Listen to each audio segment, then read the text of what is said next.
Hey guys, welcome to another Trade Genius podcast. Bob and Phil here as always. Guys, when the smart guys start bailing out, you probably need to take notice. We're going to go over some interesting developments that probably are signaling a major top in markets. Let's dive in.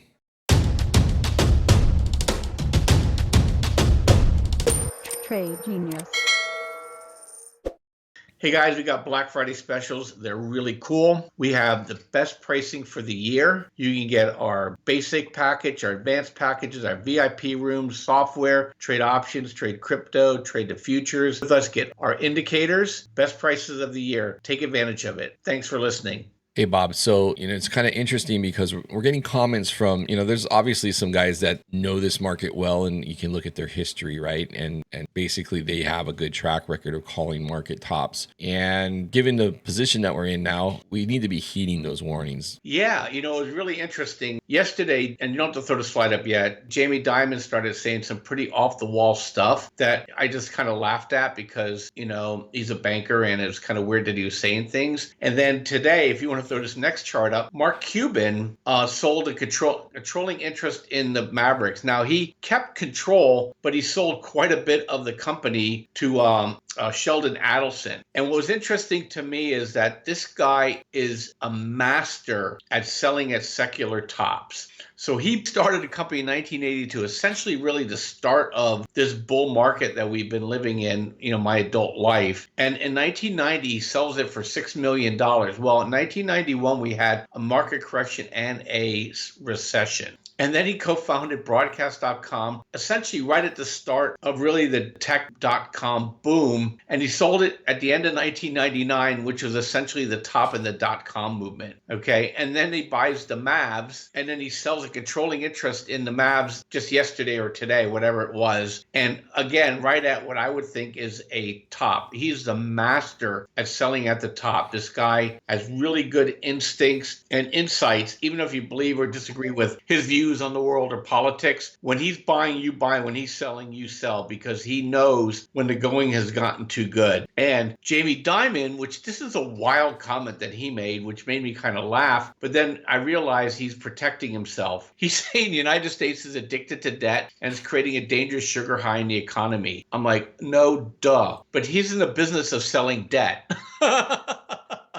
So I think what's happening to him is I think he knows, and he's preparing the public that, hey, guys, I told you guys that this debt is getting unsustainable. And I think he's worried about it not being paid back. And yesterday, Martina Booth, the lady that used to work for the Fed, was saying that there is absolutely now an onslaught of people taking on max credit, maxing it out, and walking away from the debt. And you know what that is? That's a sign of, basically fungu. I'm taking my money and running. And yeah, you can see me in court if you want, or you can, but I'm done. And I think this is all just, everything's coming into a vortex here, Phil. I'd like to get your thoughts on that.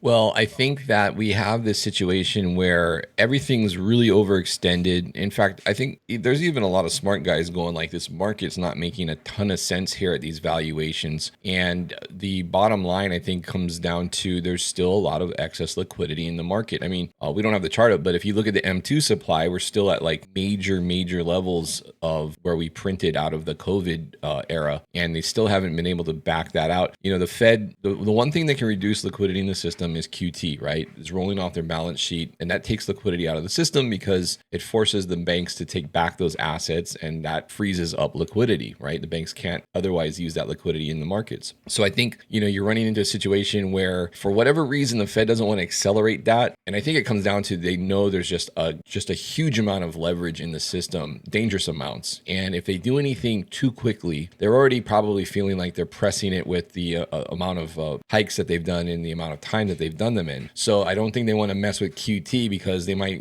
might become a case of they do too much at once. Then, it's like the way this market moves and the way the reactions are, it's like a big oil tanker, and some of the changes in the controls and the dials that you do, you might think you're doing something that ends up spiraling out of control. So there's like a big lag factor. And so I think that's why they've been a little hesitant on, because that's been the big question. If you guys are really serious about inflation, why not, accelerate QT, right? Get that that liquidity out, get these asset prices down. But I think they're very afraid of overdoing anything here because it's a bipolar market. We have we're getting like these bigger and bigger extreme moves up and down. And I think, what they're afraid of is just we get another COVID type slide. And, think of COVID at what you will. I think that it coincided with a banking crisis because the repo window opened in September of 2019. COVID hit in February. I think COVID exacerbated some things, but I think we had a major banking crisis going on at that time, and COVID kind of ran cover for it. But I don't think that's really gone away. I mean, look at the bank term funding window, right? Bailing out Silicon Valley Bank. So you had all these underlying issues that aren't making headlines that I think are extreme issues still that could become larger issues. And I think that's why the Fed's taking the stance that they are. They want to remain hawkish. I think at this point they're being careful about further rate hikes because I think they've kind of pressed as far as they want to, and they're kind of taking this wait and see attitude. Meanwhile, the market is acting like, a drunk person. And then you have these guys saying, hey, look, we're at a point now where where's the growth? Where's the job growth? The valuations here can't be justified. And there's a lot of air under us right now in this market. So, I think they're bringing up valid points, and I think there is a substantial amount of risk. I mean, if you look at what we've done since 2022, after we've had these types of moves higher, we've had equally bad moves back down. So what's changed? I don't know. I don't think anything's changed. I think there's less liquidity technically in the system. The Fed's remember, the Fed has continued the QT to taper. Their balance sheet is shrinking. Ultimately, that turns into less liquidity in the system. And the only thing that's really been holding it up has really been Yellen and her aggression with issuing T-bills, which has been draining the RRP. And,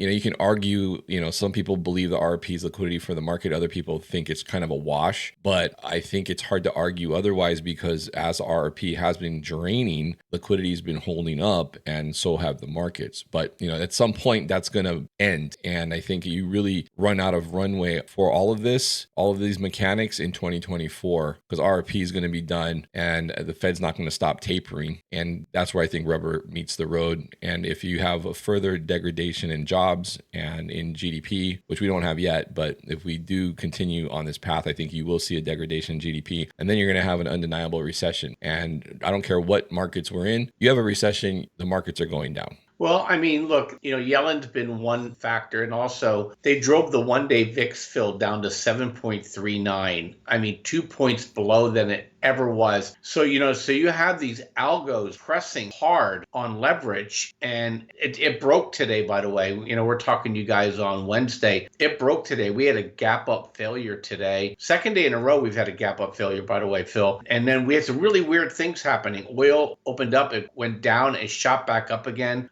TLT, which is the 20-year bond, the yields fell all day. Market down, oil up, bond yields down. That should get you a little nervous, especially when we almost created a bearish engulfing pattern on a failed gap up. And so we may have a short-term top here, and then we're going to see how much is really left, in this market here for the flows. Jam Croissant was on CNBC yesterday, and, he's a very interesting dude. He basically said now we're at really a tug of war, Phil. We have the bond flows that are saying get out of the market, and we have, the dealers keeping the right delta, options to keep the market higher. Now we have the bond flow saying get out of the stock market. The market actually kind of capitulated today. That means the dealers don't have to be so aggressive on their, maintaining neutrality. So we may be in a move here for a, decent push down before we see whether or not we get a end of the year rally or not. Yeah, and today, one thing you want to notice on today's candle, if we could switch to the chart here real quick, we got a pin bar here on the daily ES, which is the futures,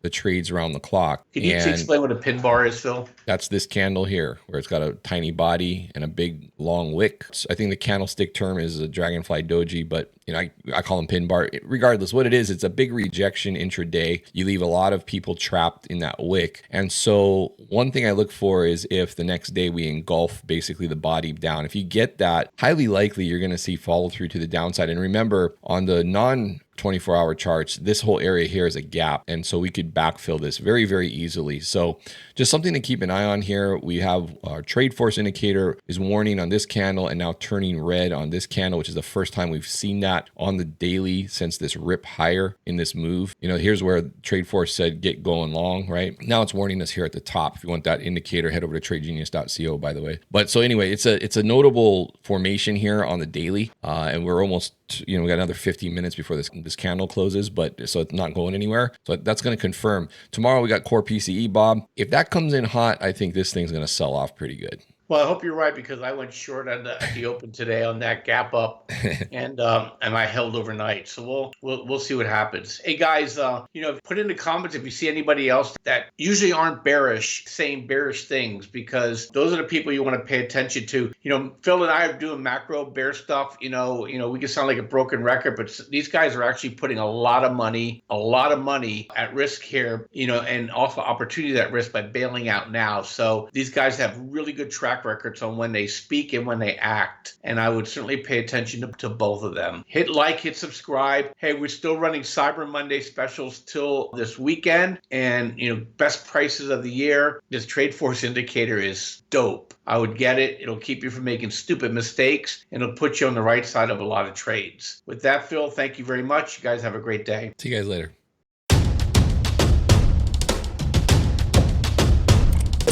Trade Genius.